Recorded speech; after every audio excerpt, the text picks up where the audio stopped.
Gas ये सब words को माइंड से हटा के बाहर करिए, आराम से बात करिए। I will try my level best to answer.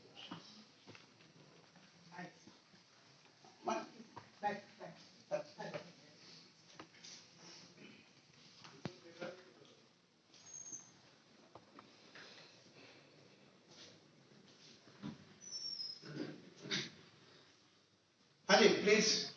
हाँ सर अगर टाइम परमिट करे तो मेरे 4 सवाल थे। हाँ पहले ऐसा है कि जब एक एक करके पूछे। जी सर। एक ये है कि सर जब स्केलिंग आप करते हैं तो उसमें आपको टीम की नीड पड़ती है, तो सही टीम चुनना एक उसके बारे में जानना चाहते थे, क्योंकि आप जिस डेडिकेशन के साथ काम करेंगे उस चीज़ के लिए, उस ऑर्गेनाइजेशन के लिए, जरूरी नहीं है कि सामने वाला भी उतना ही डेडिकेशन के साथ काम करे, तो ऐसी टीम बनाना उसके पीछे। हाँ बैठे, पहले एक एक सवाल का जवाब देते चले।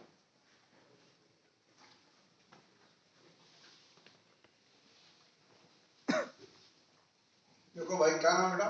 उज्जवल सर। उज्जवल जी, 22 साल मैंने कॉर्पोरेट में बिताया, जिसमें करीब 16 साल तो पोजीशन पे रहा। और सबसे बिगेस्ट चैलेंज मेरे सामने अगर कोई था तो ह्यूमन रिसोर्स का ही चैलेंज। ये आपका जो प्रश्न है कोई नया प्रश्न नहीं है, बड़ा पुराना प्रश्न है। आदमी रखता था छोड़ के भाग जाता था, आदमी रख रहा है तो वही जो आपने कहा कि वो डेडिकेशन तो है नहीं, बस टाइम आना पूर्ति करना, सब कुछ करना। एंटरप्रेन्योरशिप शब्द तो आपने सुना है, एक और शब्द है इंट्राप्रेन्योरशिप। समय कम था। इंट्राप्रेन्योर वो होता सर, अनिल सर आइए सर। यहाँ से आप दिख रहे हैं, वहां से दिखेंगे हम दिखते कम में चमकते जाते हैं। हम वो चमक देखना चाहते हैं। तो चलिए थोड़ा हंसी मजाक भी होना चाहिए, नहीं बहुत ज्यादा गंभीर हो जाएगा। ये समस्या आपकी ही नहीं है, ये समस्या ऑलमोस्ट हर एंटरप्रेन्योर की। तो ये जो मैं अभी आपको इंट्राप्रेन्योर का कॉन्सेप्ट बता रहा था, ये पहले से रहा है। इसको कहीं कॉर्पोरेट एंटरप्रेन्योर बोला जाता है। यानी आपकी ऑर्गेनाइजेशन में कुछ लोग ऐसे होते हैं जो आपकी तरह ही सोचते हैं। सभी ऐसा नहीं सोचते,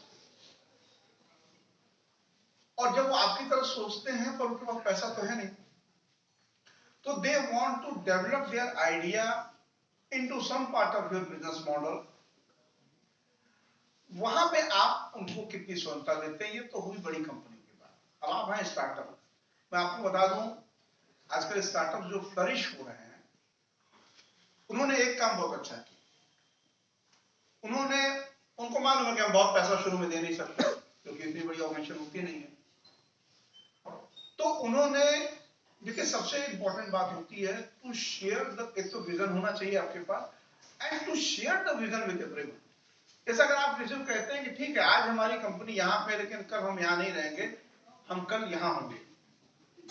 और क्यों हम यहाँ होंगे? क्योंकि हमारे पास ये ब्लूप्रिंट है।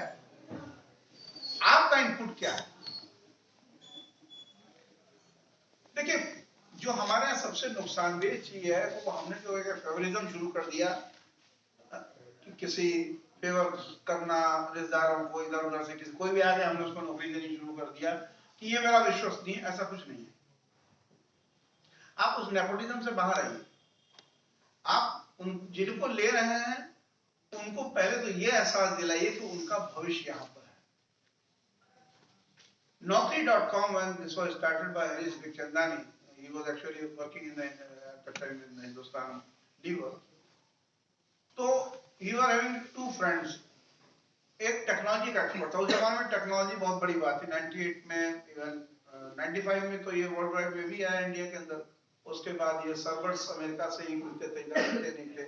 तो वो उसका एक्सपर्ट था। एक बंदा फाइनेंस का एक्सपर्ट था, और उसने कहा कि ये काम आप लोग करिए अपना जो भी पूंजी लगा के, क्योंकि वो सेफ साइड चल रहे थे जॉब से, और you will have this much of percentage of the share.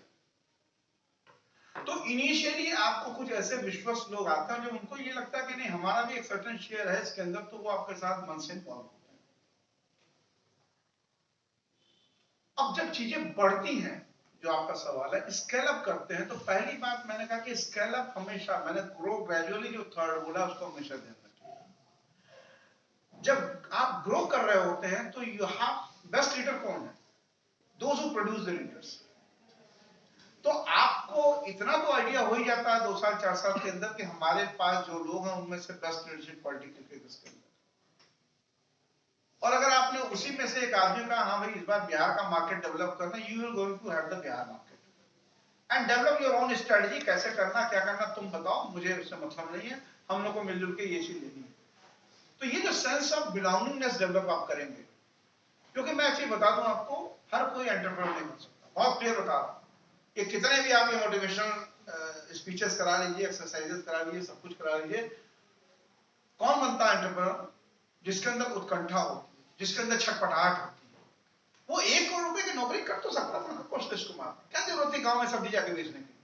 लेकिन उसको मालूम था कि उस 1 करोड़ की नौकरी तो मैं करूंगा, लेकिन 24 आवर्स मैं टेंशन में रहूंगा, मेरा कुछ भी नहीं होने वाला। और मैं बता दूं, मैं भी मल्टीनेशनल में सर्व कर चुका हूं, कहने की बातें होती हैं, बड़ा ग्लैमरस होता है, सब कुछ होता है, उनके निगाह में मात्र आप एक सेल्समैन होते हैं, इससे ज्यादा कुछ नहीं। वो टारगेट आपने पूरा किया ठीक है, नहीं तो कहानी खत्म। तो वो जब आप उसके अंदर वो सेल्स डेवलप कर देंगे, एक सेंस ऑफ बिलोंगिंगनेस डेवलप कर देंगे, ये आपकी ऑर्गेनाइजेशन है, आपको डेवलप करना, but to select that person is your quality. हर किसी को आप ट्रस्ट नहीं कर सकते उस तरह से। जितने भी, मैं एग्जांपल दूंगा, विप्रो, अजीम जी प्रेम जी, आपको पता Wipro was an FMCG basically, और जब आईटी रिवॉल्यूशन शुरू हुआ इंडिया में तो अजीम जी प्रेम जी ने, उनको मालूम था नहीं इसके बारे में आईटी सेक्टर, उन्होंने क्या हुआ कि लोगों को, आईटी सेक्टर के लोगों को हायर करना। अच्छा, since he was a businessman तो ही नो, विजन तो उनको पता ही है, स्ट्रेटजीज भी मालूम है, टेक्निकल चीजें नहीं मालूम। ये 3 kind of skills are required, manager skill, technical skill and human skill, क्योंकि स्किल डेवलपमेंट का ये पूरा आपका सेंटर चल रहा है। तो आप ये देखेंगे इन तीनों स्किल में आपकी पोजीशन क्या चल रही है। अब जाहिर सी बात है, हर टेक्निक तो आपको नहीं आ सकती, तो you need that kind of people, you need that kind of people who are well versed with that technical skill. You need that kind of people who, आपके पास एक स्किल होना चाहिए, ऐसा नहीं कि तीनों में कुछ भी नहीं आपके पास है, क्योंकि मैनेजर स्किल तो होनी चाहिए, क्योंकि you have to manage the entire organization। और सबसे बड़ी स्किल है इंसान की एक दूसरे से बातचीत करने की स्किल, क्योंकि your word is a power। तो आपको ये ग्रेजुएट और बढ़िए ग्रेजुएट, कभी भी स्केल अप बहुत तेजी से मत करिए। देखिए, मैं तो नाम ले लूंगा 2 कंपनियों का बहुत तेजी के साथ, बायजूस और ओला, अभी आपने सुना, बहुत तेजी से बढ़ी हैं और ये बहुत तेजी से, क्योंकि आपने सुनते ना वैल्यूएशन इतने करोड़, ये पैसा आ गया। अरे भाई, जो पैसा दे रहा है वो पैसा लेने के लिए दे रहा है आपको, ये कोई खरा थोड़ी पड़ रही है कि आपको कोई 1000 करोड़ दे रहा है, 500 करोड़ दे रहा है उठा करके। मैं आईएम काशीपुर के नेशनल मेंटर टीम का मेंबर हूं, मैडम जानती है इसको, और कई बार जब इस तरह के उनके बिजनेस मॉडल प्रेजेंट होते हैं तो बच्चों का एक ही माइंड होता है, सर कितना पैसा मिलेगा। मैंने कहा अच्छा बताओ पैसा दे तो करोगे क्या इसका, tell me how will you utilize that finance. Financial management सीखिए, घर को चलाने के लिए सबसे अच्छा फाइनेंशियल मैनेजमेंट अगर सीखना है तो अपनी माँ के पास बैठिए और उनसे सीखिए, कैसे सीमित आमदनी में अपने पूरे घर को रन कराती है, कैसे चलाती है। ये कंपनी को भी ऐसे चलाना, क्योंकि जब बहुत तेजी से आप फैलाएंगे तो क्या होगा, बहुत तेजी से डिमांड भी आएगी, और बहुत तेजी से डिमांड आएगी तो प्रोडक्शन बढ़ाएंगे, और प्रोडक्शन बढ़ाएंगे तो मार्केट की उधारी बढ़ेगी, और उधारी से जब पैसा वापस नहीं लौट के आएगा तो आपका रॉ मटेरियल सप्लायर आपको माल देना बंद कर देगा, बैड डेट पे आप फंस जाएंगे, बहुत सी समस्याएं उत्पन्न हो जाती हैं, आपकी वर्किंग कैपिटल डिस्ट्रॉय हो जाती है, और you just burn your cash. Never do that. आप किसी भी पुराने ट्रेडिशनल बिजनेसमैन को देख लीजिए, किसी को, वो लोग कभी रातों रात नहीं आगे बढ़े, वो धीरे धीरे एक एक स्टेप करके बढ़े और उन्होंने अपने ही लोगों को आगे बढ़ाया। तो ये मैं कुछ समझा पाया हूँ आपको? Yes sir. दूसरा प्रश्न आपका क्या है? अच्छा, एक बार यार सब तुम ही बोलोगे तो बाकी क्या बोलोगे, एक और ले लें, कोई और प्रश्न? आप लोग लग रहा है नीकू बोल दिए क्या? अच्छा, अब प्लीज। सर, अगर इंडिया में मैन्युफैक्चरिंग यूनिट स्टार्ट करना हुआ तो हम स्क्रैच से कैसे स्टार्ट कर सकते हैं?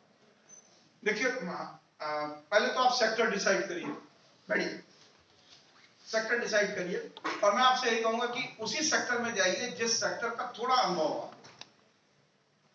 अब ये नहीं है कि जो बहुत ही हाईली टेक्निकल सेक्टर है उसकी जानकारी नहीं है तो आप उसमें इंटर ना करिए। लेकिन अगर मान के चलिए किसी प्रोडक्ट की मैन्युफैक्चरिंग करनी है, मान के चलिए आपको फ्रूट जूस की मैन्युफैक्चरिंग करनी है, आप मुजफ्फरपुर के रहने वाले कोई है यहाँ मुजफ्फरपुर वाला? नहीं, बिहार। अब वहां पे लीची बहुत मशहूर, अब लीची का आपको फ्रूट जूस का कुछ स्टार्ट करना है।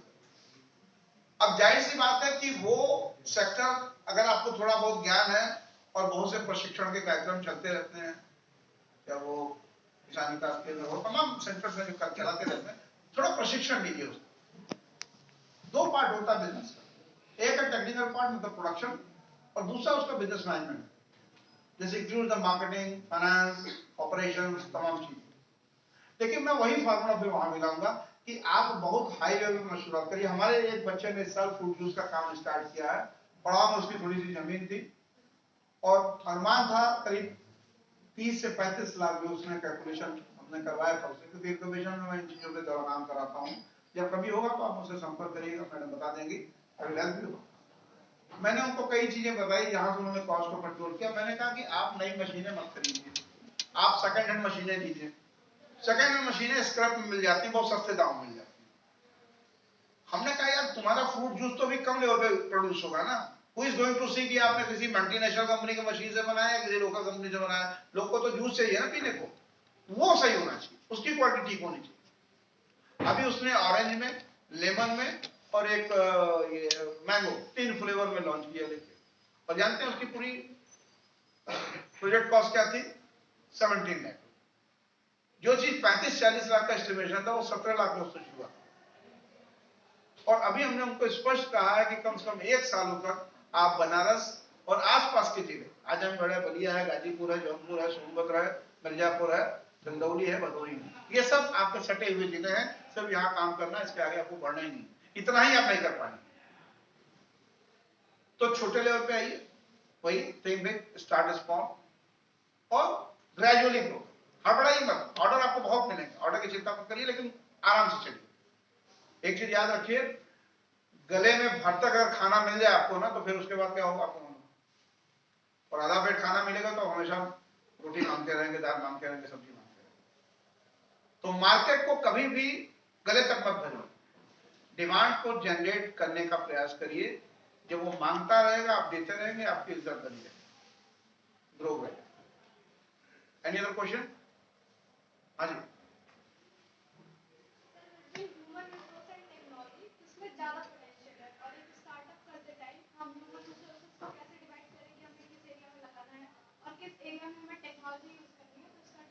इंसानों पे इन्वेस्ट कीजिए। इंसान आपके पास अच्छे होंगे, सब कुछ अच्छा बना देंगे। इंसानों पे इन्वेस्ट कीजिए। टेक्नोलॉजी रिप्लेस होती है, इंसान रिप्लेस नहीं होता। आपका जो अच्छा कारीगर है वो रिप्लेस नहीं हो सकता। यहाँ बड़े बड़े रेस्टोरेंट थे, मैडम आपको याद होगा, सिंधी रेस्टोरेंट हुआ करता था, बहुत ही पॉपुलर, आर्केड में बंद हो गया। हाँ विजय बंद हो गया, क्योंकि विजय नहीं, वो ललिता सिनेमा, क्योंकि उसके शेफ भाग गए। इंसानों पे इन्वेस्ट करिए, टेक्नोलॉजी अपने आप को लेके चलिए। Any other question? आप भी पूछिए, आप क्वेश्चन क्या है? जैसे कंपटीशन से कैसे डील करें सर? इनोवेशन। इनोवेशन आपके सामने एग्जांपल दिया ना, नारियल तेल वाला। जी सर। कहाँ टाटा टॉमको इतनी बिग कंपनी, कहाँ एक छोटा सा, मेरे को कोई जानता भी नहीं था उसको। तो जब कोई चीज अलग होगी, और क्वालिटी को कभी मत कॉम्प्रोमाइज करिए। कॉस्ट बचाने के चक्कर में लोग क्या करते हैं, क्वालिटी गिराते हैं। Never do that, whether it's a service, whether it's a product. अच्छी क्वालिटी दीजिए, बहुत विज्ञापन करने की जरूरत नहीं है, वर्ड टू माउथ पब्लिसिटी से चीजें बहुत तेजी के साथ फैलती है। सर अगर सोशल एंटरप्रेन्योरशिप में किसी को जाना हो तो उसमें क्या चीजें होंगी जो कंसिडर करना चाहिए? समाज की समस्या बढ़िया। डॉक्टर बिंदेश्वरी पाठक, अभी उनका देहांत हुआ, 45 साल पहले बिहार से निकले, और एक बहुत कॉमन प्रॉब्लम है हमारी सबकी, लेकिन हम due to the social taboo discuss नहीं करते हैं। नेचर स्कॉलर सबके साथ आते हैं, बहुत दिक्कत होती, कहां जाएं, किधर जाएं। और मैं थोड़ा चूंकि सामाजिक व्यवस्था की बात करूंगा, इसमें कोई उसको अदरवाइज मत दीजिएगा। वो ब्राह्मण थे, और हमारे यहाँ की जो सामाजिक संरचना में ये ब्राह्मण क्रम तो नहीं माना जाता। उनकी बड़ी आलोचना हुई। जब आप सोशल एंटरप्रेन्योरशिप में जाइएगा तो याद रखिएगा आपको सामाजिक प्रतिरोध का सामना करना पड़ेगा। मैं 2 एग्जाम्पल दूंगा, आप समझ जाएंगे। और उन्होंने, और ये उस समय कोई स्वच्छ भारत अभियान ये सब कुछ नहीं था, 45 साल पहले कहां कोई सब बातें किया करता था। उन्होंने हिम्मत नहीं छोड़ी, सुलभ शौचालयों की स्थापना करते गए, उसकी सीरी, उसकी चेन बनाते गए, पूरे ऑल ओवर इंडिया में हुआ। और जब मोदी जी आए, स्वच्छ भारत अभियान आरंभ हुआ तो वो प्रधान सलाहकार थे। ये बहुत है। और दूसरी घटना बता दूं, ये भी थोड़ा एक्सट्रीम केस बता रहा हूं, आप सर्च करिएगा, नेट पे मिल जाएगा। एक संस्था है गुड़िया, इसी बनारस की। अब कितना साहसिक कदम उन्होंने उठाया कि जो बेचारी वेश्याएं थी, उनकी बच्चियों को, अब ये था कि ये तो अब जो चली गई, उनको तो वापस हम ला नहीं सकते, पर इनके बच्चियों का जीवन ना खराब हो जाए, क्योंकि समाज में आप जहां रहते हैं वही प्रभाव पड़ता है। तो उसकी एजुकेशन का, रंजीत सिंह नाम है, उन्होंने उनका काम किया, उनको पढ़ाने लिखाने का, सब कुछ का। और उनको माफियाज ने कई बार उनको अटैक किया, तमाम बातें हुई, जीवन भी उनका खतरे में आया, और उनको काफी पदक सम्मानित किए गए। तो आज काफी अच्छा वो काम कर रही संस्था, कई जगहों पे काम कर रही है। और ये मैं बता दूं आपको, आप समाज की, मैंने इसलिए कहा कीन ऑब्जर्वर रहिए, समाज में रहिए, समाज की समस्याओं को देखिए। समाज में बहुत सी समस्याएं हैं। माइक्रो फाइनेंस आपको मालूम है, एक बहुत बड़ी समस्या थी। सूद पे पैसा गांव में दिया जाता था, सबकी पुरानी तो कई हिंदी फिल्में इसी के ऊपर बन गई कि उनके खेत दिखा लिए गए, ये कर लिए, वो कर लिए, माइक्रो फाइनेंस ऑर्गेनाइजेशन इन्वॉल्व हुई। तो इश्यूज को देखिए, कहां पे कौन सा इश्यू है, यहां पे पर सभी सोशल एंटरप्रेन्योर नहीं बन पाते, भी बता दूं। ये भी एक सेटिस्फैक्शन का काम है, समाज के अंदर रह के समाज के लिए कार्य करना। वैसे हर एंटरप्रेन्योर समाज को ही लाभ पहुंचाता है। आप महामना की इस पुण्य भूमि में बैठे हुए हैं। महामना का एक बहुत ही प्रसिद्ध श्लोक है, आपको बीएचयू में हर जगह मिल जाएगा। न तो हम काम्ये राज्यम न स्वर्गम न पुनर्भवम, कामे दुर्तप्ता नाम प्राणी नाम। न तो हम काम्ये राज्य, राज्य की कामना नहीं, स्वर्ग की कामना नहीं, पुनर्जन्म की कामना नहीं। कामना क्या है कि ये दुख से तप्त है, जिसको दुख है उसके दुख का मैं निवारण कर सकूं। और आप एंटरप्रेन्योर्स को बोलते हैं ये तो पैसा कमाते हैं, करते हो, ठीक है, नहीं करेंगे तो फिर आपको नौकरी कहां देंगे। महर्षि वेदव्यास ने 18 पुराण की रचना किया, उनसे पूछा गया भाई 18 पुराण का सार बताइए, क्योंकि हर आदमी तो पुराण नहीं पढ़ सकता सारा। तो उन्होंने एक श्लोक लिखा, मैं आपसे उद्धृत करूंगा। अष्टादश पुराणेषु व्यासस्य वचनं द्वयम् परोपकाराय पुण्याय पापाय परम। 18 पुराण का सार सिर्फ 2 है। परोपकाराय पुण्य, परोपकार, किसी का भला करने से बड़ा कोई पुण्य नहीं है। पापाय परम, किसी को कष्ट पहुंचा दे तो उससे बड़ा पाप नहीं। और कष्ट भी हमारे तो बड़ा विचित्र है, मनसा वाचा कर्मणा, मन में भी ख्याल आ जाए। ज्ञानी, अगर कोई जैन होंगे तो जानते हो कि उनके अंदर ये अवधारणा कि अगर हमारे मन में भी किसी का नुकसान करने का ख्याल आ गया तो ये पाप, वो भी हिंसा। मुख से बोल दिया कुछ गलत, किसी को हर्ट कर गया, वर्ड इज अ पावर, और बड़ी हिंसा। द्रौपदी ने क्या कहा, अंधे का पुत्र अंधा होता है, अंधा थोड़ी था दुर्योधन, हट कर गया उसको, पूरी महाभारत हो गई एक शब्द से। दुर्योधन भी मूर्ख था, अरे अंधा होने से अंधा तुम थोड़े ही हो गए, लेकिन आपको द्रौपदी नहीं बोलती, कोई और बोल देता। तो और कर्म से पाने, आपने हिंसा कर ही दिया। तो ये जो पुण्य है परोपकार का, सोचिए ना, मैंने कहा ना आपसे कि एक कौशलेश कुमार 2 लाख व्यक्तियों के जीवन का निर्धारण कर रहा है, इससे बड़ा पुण्य क्या हो। मैं तो कौशलेश कुमार को रूरल एंटरप्रेन्योर और एग्रो एंटरप्रेन्योर नहीं बोलता, मैं तो उसको सोशल एंटरप्रेन्योर बोलता हूँ। उसने 2 लाख लोगों के जीवन में परिवर्तन ला दिया, तो ये बहुत बड़ी बात होती है। डॉक्टर बिंदेश्वरी पाठक ने बड़ा परिवर्तन ला दिया। ये सोचिए आप उसके बारे में कि समाज क्या चीज है। तो आप अपना, आपके पास बहुत पैसा तो शायद नहीं है, लेकिन आपको जो समाज में, समाज को बदलने का जो सुख प्राप्त होगा वो तमाम पैसे से कहीं ज्यादा महत्वपूर्ण, क्योंकि आप सफल कब हैं। बहुत से आप लोग मोटिवेशनल कोटेशन पढ़ते होंगे, कोई कहता है साहब साइन जो है वो सिग्नेचर जो ऑटोग्राफ में हो जाए, ये हो जाए, वो हो जाए। मैं मानता हूं आप सफल तब हैं जब आपकी वजह से लोगों के जीवन में कोई बदलाव आता है। अपने जीवन में तो सही बदलाव, हमने अपने घर में ये ले लिया वो ले लिया, तो ये तो सभी आपको सेल्फिश अप्रोच है। पर आपकी वजह से समाज के किसी हिस्से में कोई जगह पे कोई बदलाव आ रहा है, हम सभी समाज सेवा कर रहे हैं, मैडम भी समाज सेवा कर रहे हैं, सभी समाज सेवा कर रहे हैं यहाँ बैठ करके, और आप भी समाज सेवा कर रहे हैं, आप बैठ करके हम लोग डिस्कशन कर रहे हैं किसी बात पे। ये कंपलसरी नहीं है आपके लिए, फिर भी आप वहां बैठे हुए हैं, हम अभी तो समाज सेवा ही कर रहे हैं। इनमें से इतने लोगों में से एक भी एंटरप्रेन्योर निकल गया तो मुझे लगता है कि तपस्या मैडम की सबकी सफल हो।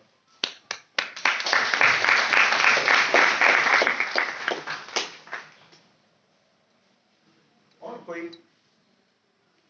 हमारी चिंता मत छोड़िए, मैं अपनी पत्नी को कह के आया हूं कि हमारी मनीषा बहन आई हैं, जब तक कहें कि मैं बैठा रहूंगा यहाँ पे, तो इसलिए आपको अगर कोई प्रश्न हो तो निसंकोच प्रश्न करें। हमारा समोसा और चाय भी आ गया है।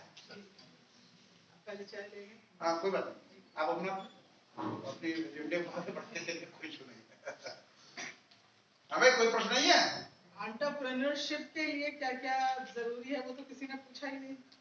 साहसी कैसे बने? सब कोई साहसी है। सर हम लोग फिर बुलाएंगे बच्चों के। चलिए मैडम ने आपकी तरफ से एक प्रश्न कर दिया है तो मैं उसको थोड़ा सा सर बता दे तो उस पर विचार करेंगे। देखिए जो हमारी क्लासिकल डेफिनेशन है वो भी बता दूंगा और उससे अलग अब क्या है वो भी बता दूंगा। हमारी क्लासिकल डेफिनेशन ये कहती है कि साहब, जो थोड़ा मैं एकेडमिक बात कर दूं, कि अगर आपको एंटरप्रेन्योर बनना है तो land, labour, capital, risk taking ability, entrepreneurability होना चाहिए। अब मैं तो सबसे बड़ा एंटरप्रेन्योर अपने देश के किसानों को मानता हूं। लैंड उसके पास होता है, लेबर उसका अपना होता है, उतना लेबर तो आप कर नहीं सकते, कैपिटल भी वो लगाता है, और रिस्क टेकिंग वो तो साहब अनसर्टेनिटी में जीता है, कब ओला पड़ जाएगा, कब तूफान आ जाएगा, कब क्या हो जाएगा। फिर भी वो एंटरप्रेन्योर नहीं माना जाता क्योंकि उसके अंदर एंटरप्रेन्योर एबिलिटी नहीं, जो साहस की बात मैंने कहा। तो पहली बात तो ये कि आपके थॉट प्रोसेस को बदलना बहुत जरूरी। मैं छोटा सा एग्जांपल बता दूं, इसमें दोष खाली आपका नहीं, ये दोष हमारे समाज का भी है, हमारा भी है, सबका है। हम सबको बहुत महत्व देते हैं, उद्यमी को महत्व नहीं देते, एंटरप्रेन्योर को महत्व नहीं देते। आप 25,000 की नौकरी पा जाएंगे किसी जगह पे, लोग आपकी कॉलोनी वाले को कहेंगे उसका प्लेसमेंट हो गया, 25,000 की नौकरी, आप भी खुश, 25,000 मजा लेंगे। सब समाज आपको ही कहेगा बहुत टैलेंटेड था इसीलिए हुआ इसका। पर अभी आप एक छोटा सा अपना काम शुरू कर दें, जो बच्चे ने अभी हमारे शुरू किया, हमने पहले कहा बेटा मेंटली प्रिपेयर रहो, society is not going to promote you. वैसे भी जीवन में आपको प्रमोट करता है कौन है, आप बता तो दीजिए, कौन आपको प्रोत्साहित करता है? 25,000 की नौकरी मिल भी जाएगी तो अच्छा, आपके माता पिता ज्यादा तो परेशान आपके पड़ोस के अंकल आंटी रहते हैं, हाँ रिश्तेदार, खुद आपकी शादी नहीं परेशान रहते, तो आपसे कहेंगे बेटा कितने का पैकेज मिला? अंकल 3.6। बस मेरी बेटी तो 6.8 में है। अब आपको अलग तनाव दे के अंकल चले गए। तो ये इन लोगों से मत, तो पुराने गाना है ना, कुछ तो लोग कहेंगे, लोगों का काम है कहना, तो आप उससे मत परेशान होइए। आप ये डिसीजन लीजिए कि वाकई में आपके जीवन का उद्देश्य क्या है। Obviously job is going to provide you comfort, no doubt, और अब तो पैसा बहुत मिल रहा है, लेकिन क्या वो जील है आपके अंदर? इसलिए मैं कहूं सब लोग नहीं कर सकते। वो जील हो कि हमें कुछ, देखिए एक चीज और बता दें, आपके पिताजी कहीं हो सकता है सर्विस में हो, अभी आप पढ़ के नौकरी शुरुआत करेंगे तो वहीं से शुरुआत करेंगे जहां से आपके पिताजी ने शुरुआत किया। उनकी भी तो ऐसी नौकरी की शुरुआत हुई होगी कभी ना कभी, तब उनकी तनख्वाह कम रही होगी, आज आप जो पा रहे हैं वो आज के जमाने से कम होगी। लेकिन अगर आपने एक जनरेशन के लिए एक प्लेटफॉर्म खड़ा कर दिया है बिजनेस के रूप में, तो जो आपकी अगली जनरेशन आएगी उस ग्राउंड फ्लोर के ऊपर फर्स्ट फ्लोर रखेगी। आज आप जाएंगे तो फिर न्यू से शुरुआत करनी है आपको, और आपका बच्चा भी फिर वहीं से शुरुआत करेगा जहां से आपके पिता ने शुरुआत किया, जहां से आपने शुरुआत किया, और जहां से आपका बच्चा। ये डिसीजन आपको लेना है। एंटरप्रेन्योर मैंने बहुत महान व्यक्ति के रूप में मुझसे देखता हूं, क्योंकि मैं तो महर्षि वेद व्यास का श्लोक बोल दिया, उससे बड़ा कौन है, उससे बड़ा स्पिरिचुअल कौन है जो पूरे समाज के लिए काम कर रहा है, और उसमें अगर वो अपने लिए काम कर रहा है तो क्या बुराई है? वो आपको दे तो रहा है। अब आपके देने से, अब फिर मैं तो चूंकि इकोनॉमिक्स मेरा एरिया नहीं, मैडम ज्यादा अच्छा बताएंगे कि वो जो पैसा फ्लो करता है नीचे तक, आप कमाते हैं तो आप अपने यहाँ सब्जी वाले को पैसा देते हैं, आपके यहाँ कोई दाई काम करते हैं उसको पैसा देते हैं, वो अपने बच्चों का पालन पोषण करती है कि नहीं? आप भगवान न करे बीमार पड़ जाए तो आप दवा वाले को पैसा देते हैं, डॉक्टर को पैसा देते हैं। आपकी जो अर्थव्यवस्था है वो भी तो मजबूत होती है इसके साथ साथ। और मैं एक बार यहाँ बता दूं, मैं जरूर मैनेजमेंट का विद्यार्थी रहा हूं। हम लोग कहते हैं कि मैनेजमेंट की जो मदर है, माँ है, वो कॉमर्स है, और कॉमर्स की जो माँ है वो इकोनॉमिक्स है। तो आप हम सबकी माँ के पास बैठे हुए हैं, इनसे सीखिए, इनसे जानिए, समझिए, और बहुत कुछ आप कर सकते हैं। और इनफैक्ट सर ने वो बात बोली तो कि मैं बता दूं कि इकोनॉमिक्स से कॉमर्स जो है वो 72 में डिपार्टमेंट ऑफ कॉमर्स अलग हुआ था। तब तक जो है वो commerce and management was an integral part of economics only. और अभी सर अपने वक्तव्य के दौरान कह रहे थे उषा किरण मैम, तो उषा किरण मैम सर की टीचर रही है, वो हमारी भी टीचर रही है, and she did her PhD from department of economics. अभी जस्ट वो गांता राजा जब चल रहा था, जो नाटक चल रहा था शिवाजी महाराज का, तो उस दिन मैं उषा किरण मैम को वहाँ पे मिली थी। तो वो लोग अपने काशी हिंदू विश्वविद्यालय के वो मैनेजमेंट में professor and I think dean होकर रिटायर नहीं, हेड ऑफ डिपार्टमेंट तो थी नहीं, प्रोफेसर ही होकर रिटायर हुई, लेकिन काफी सीनियर टीचर थी। वो वहाँ से अपनी रिटायर हुई, मेरे ख्याल से पिछले साल शायद रिटायर हुई है। तो ऐसे बहुत सारे दिग्गज टीचर्स जिन हम सब लोगों को जिन्होंने पढ़ाया है, तो ये हम सबका वाकई सौभाग्य है कि काशी हिंदू विश्वविद्यालय की परंपरा में आप सब लोग भी पढ़ रहे हैं। और ये निश्चित जानिए कि जीवन में कुछ करे ना करे, अच्छे इंसान तो बन ही जाएंगे। बिल्कुल सही, बिल्कुल सही।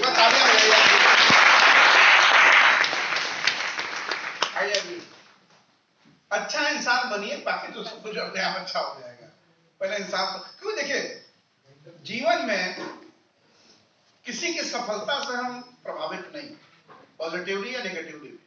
हम किस चीज से प्रभावित होते हैं कि जब मैं उस व्यक्ति से मिला तो उसने मेरे साथ कैसा व्यवहार किया, अच्छा व्यवहार किया कि खराब किया। कितना भी सफल हो, मेरे साथ गंदे ढंग से बात करेगा तो मैं उसकी इज्जत तो कभी नहीं करूंगा। तो बिल्कुल मैडम ने बिल्कुल सही बात की, अच्छा इंसान जरूर बनिएगा, प्रिलिमिनरी रिक्वायरमेंट है, उसके बाद तो बाकी चीजें अपने आप हो जाएंगी। तो एंटरप्रेन्योर के लिए भी चाहिए, मैडम ने आज कह दिया एट्रीब्यूट ये भी जुड़ गया, you have to be a good human being. लेकिन यहाँ है कि आप बड़े तब होते हैं जब आपसे मिलने के बाद व्यक्ति आपको अपने आप को बड़ा महसूस करे। और कम से कम छोटा तो नहीं महसूस करता। माया एंड्रू का बहुत खूबसूरत स्टेटमेंट है ना कि हम जीवन में किसी के भी किसी चीज को याद नहीं रखते। वही जो सर ने कहा कि कौन किस पोजीशन पे है, सीईओ है, एमडी है, प्राइम मिनिस्टर है, किस पोजीशन पे है कोई फर्क नहीं पड़ता है, पर वो जब पहली बार हमसे मिला था उसने हमारे साथ कैसा व्यवहार किया था वो हम जीवन भर याद रखते हैं। तो व्यवहार जो है वो बहुत इम्पोर्टेंट है। And end of the day entrepreneurship and innovation, technical skill, financial skills, all this is required क्योंकि वो हमारे प्लेट में वो एक सब्सिडियरी है। But as a person, how good intention we have, हमारा इंटेंट कितना सुंदर है, कितना क्लियर है, वो इस बात पे निर्भर करता है कि हमारी पूरी अपब्रिंगिंग कैसी हुई है, हमारा पूरा जो एम्बियंस रहा है, उस एम्बियंस में पॉजिटिव है, नेगेटिव है, कैसा भी है, बट उस एम्बियंस में हमने अपने स्वयं को किस तरीके से ढाला है। क्योंकि बड़े से बड़ा अच्छे परिवार में जन्मा, बहुत संपन्न परिवार में भी जन्मा हुआ व्यक्ति भी जो है वो बर्बाद हो सकता है, और बहुत ही कम रिसोर्सेज में जन्मा हुआ व्यक्ति भी लाल बहादुर शास्त्री जी जैसे बन सकते हैं, डॉक्टर कलाम बन सकते हैं। तो ये बहुत इम्पोर्टेंट है कि हमारी अपब्रिंगिंग कैसी है, हमारा सोशल सर्किल कैसा है। क्योंकि एंटरप्रेन्योरशिप, मुझे जैसा सर ने कहा, बिल्कुल मेरा भी मानना है, कोई जीवन में हमें एंटरप्रेन्योरशिप स्किल्स सिखा नहीं सकता है। सिर्फ उसके कुछ हमें कोचिंग क्लासेस दे सकता है, बट वो जब तक अंदर से सेल्फ एस्टीम और सेल्फ कॉन्फिडेंस नहीं आता है, एंटरप्रेन्योरशिप बनना मुश्किल है। इनोवेशन हम कर सकते हैं, कराने के लिए टेक्निक सीख सकते हैं, बट एक्चुअली इनोवेटर हैं कि नहीं है, ये हमें सर जे.आर.डी. टाटा और रतन टाटा या बिरला साहब जैसे लोगों से सीखना चाहिए, कि जिनके पास बिल्कुल बेसिक्स की भी प्राइमरी स्कूलिंग भी नहीं रही है, सर जे.आर.डी. टाटा या बिरला साहब का, लेकिन इस देश का जिन्होंने कहिए कि पूरी की पूरी इंडस्ट्रियल रेवोल्यूशन की नींव खड़ी करी, कॉर्पोरेट जैसा शब्द उनकी वजह से कॉइन हुआ, और आज भी सोशल एंटरप्रेन्योरशिप में मैं टाटा ग्रुप से बड़ा इस धरती पे किसी भी कॉर्पोरेट को नहीं मानती, क्योंकि CSR वगैरह तो 2005 में आया, बहुत बात की और बहुत छोटी चीज है, बट 1916-1917 से जब टाटा ग्रुप्स लागू हुआ, तब से अपने लिए, अपने समाज के लिए, अपने एम्प्लॉयज के लिए, और हम अपने समाज को क्या दे सकते हैं वापस, उसके ऊपर हमेशा से टाटा ग्रुप्स काम करते रहे. So with these words, on behalf of the entire team of leadership and skill development, the entire faculty of social sciences, और हम हमारे सारे बच्चे और सारे टीचर्स की तरफ से सर मैं बहुत दोनों हाथ जोड़ के आपको आभार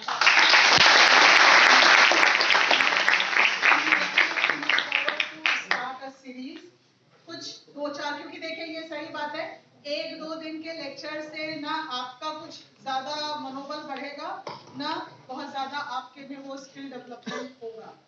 तो अगर हमें इस चीज में अगर हमें निपुण होना है, स्किल इज बेसिकली निपुण होना है ना, तो अगर हमें निपुण होना है, हमें अपने आप को सक्षम बनाना है, तो हमें ऑन एंड ऑन एवरेज लगातार उस चीज के बारे में बात करनी होगी, ट्रेन करना होगा, और हमें इस तरीके से इंटरेक्शंस करने होंगे. So let's with that hope and with that positive side कि हम लगातार जूझते रहेंगे, तो आगे धीरे धीरे कारवा बनता जाएगा, और कुछ ना कुछ तो कर ही लेंगे जीवन में, क्योंकि अगर यहाँ तक पहुंचे हैं और महामना ने हमें यहाँ तक जगह दी है, तो बाबा विश्वनाथ और महामना का आशीर्वाद है, will do it. So with that note, thank you so much.